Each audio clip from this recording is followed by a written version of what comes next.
Hello, back again. I wanted to talk about card meanings and how to look at that, how to approach the idea of card meanings. I think it's important. And we spent a lot of time focusing on that, on the meanings of the cards.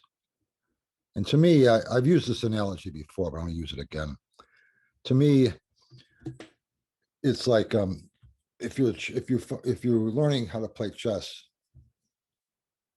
and you're focusing on the pieces. Now it's important to know that this piece moves like this, and this piece moves like this. Yeah, that's important. But when you're playing, you have to keep in mind that those not cut and dried. This piece can move in a lot of different ways. In games, you're going to be using it. It doesn't always move to the exact same square. And the better you get at playing chess, the more power you see those pieces have because you're using them in a more effective way now. And that's the same way with the cards. You could put a meaning on the cards, but then you have to, as you start to learn the cards, you strengthen your meanings with the cards. And the card is able to mean a wider range of things as you get better at reading.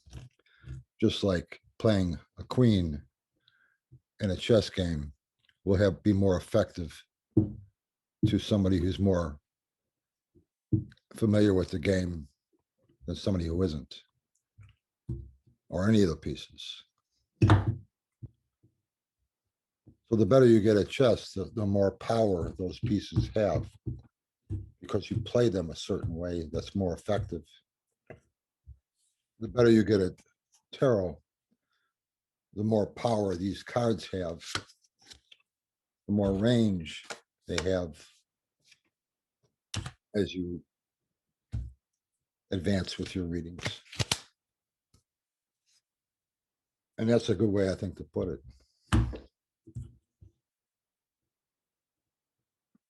You're going to, your range is going to increase of what the cards can mean. And it depends on where it's placed, the person you're reading, and the question you're looking into. A lot of variables on all 78 cards. So there's so many variables that you can get 10 people using the same deck or the same spread. Looking at a question, you're going to have 10 different interpretations on what those cards mean and how that reading is played out. So there is no cut and dried way of doing it, which is why I like the keywords. If you take a card like the Magician and you put it in position 1 of my Celtic Cross, you can look at that card and say, well, in order for this to be successful, whatever that is, you really need to master what you're doing before you move forward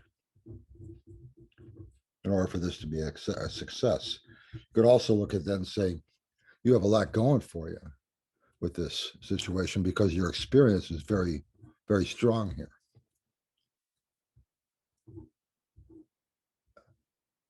And there's a number of other ways you could look at that card and say that too.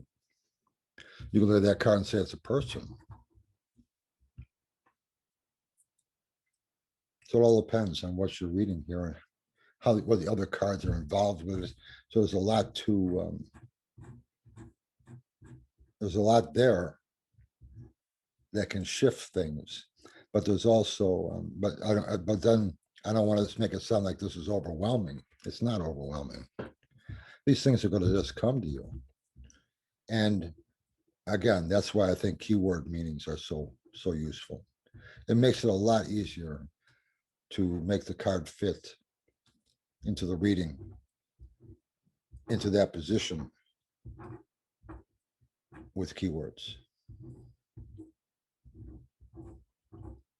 And then the other factor is you have intuition too.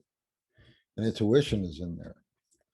And intuition is something we don't know anything about.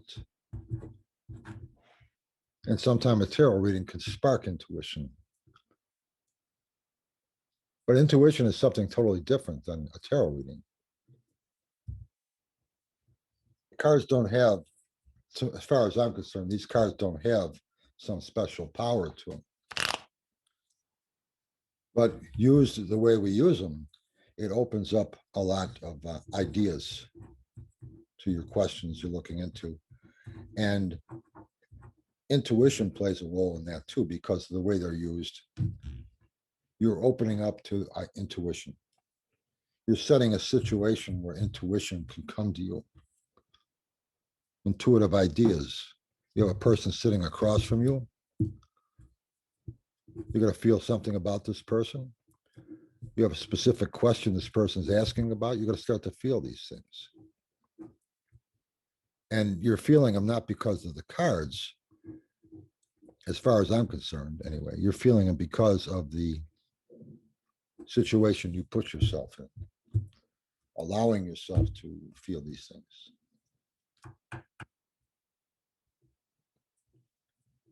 And I think that's a good way to explain it.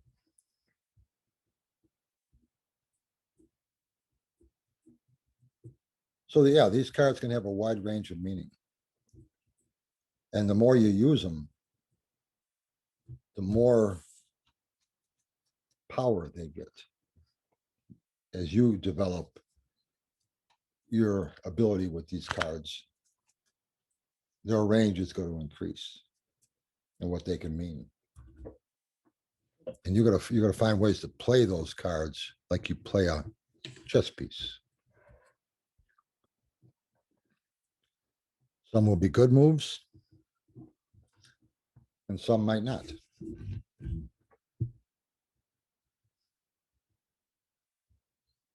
So looking at the application, I think is the most important part. Yeah, have an idea what these cards can mean.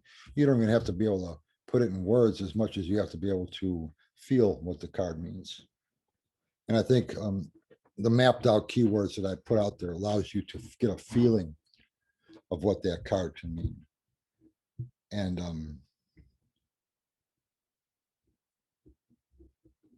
that will increase your range when you apply these cards. But if you really want to learn the cards, get a good idea what they mean, but then practice them, because the application is what it's all about. Application.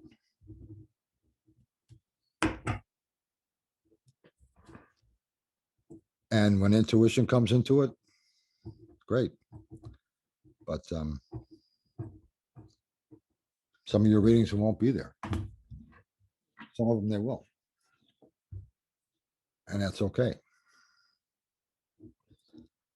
I've been reading a long time, and I can tell you, sometimes the readings are full of intuition, and sometimes they're not. And that's just all there is to it.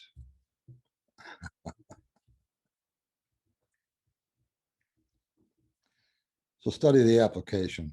And I think that's what I like about what I call positional influence, where the card's meaning can shift depending on where it's placed in the reading. That meaning changes anyway. It's used in different ways. Just like a bishop in a chess game will be used differently in the beginning of the game than it would be at the end of the game.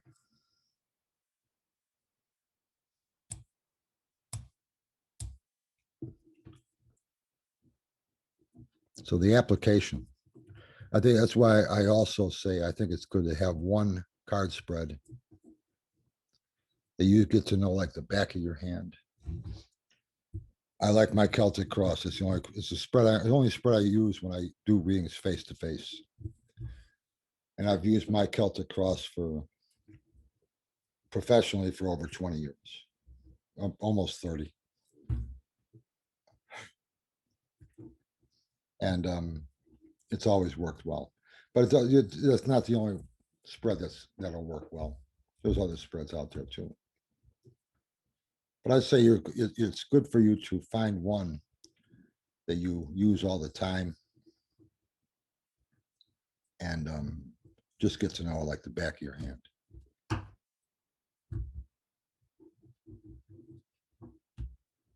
Application, that's what makes the reading, not the cards.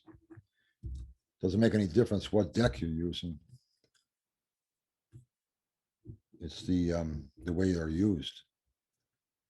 Just like a chess master can play master chess, doesn't make any difference what set he's using or she's using. It's how they're applied in the game.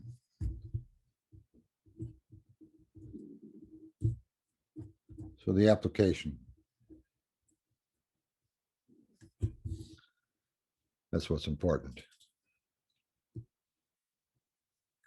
I want to remind everybody May 11th is our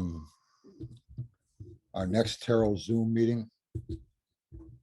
May 11th, 12 o'clock Chicago time, 12 o'clock noon, which is New York, it's 1 o'clock p.m.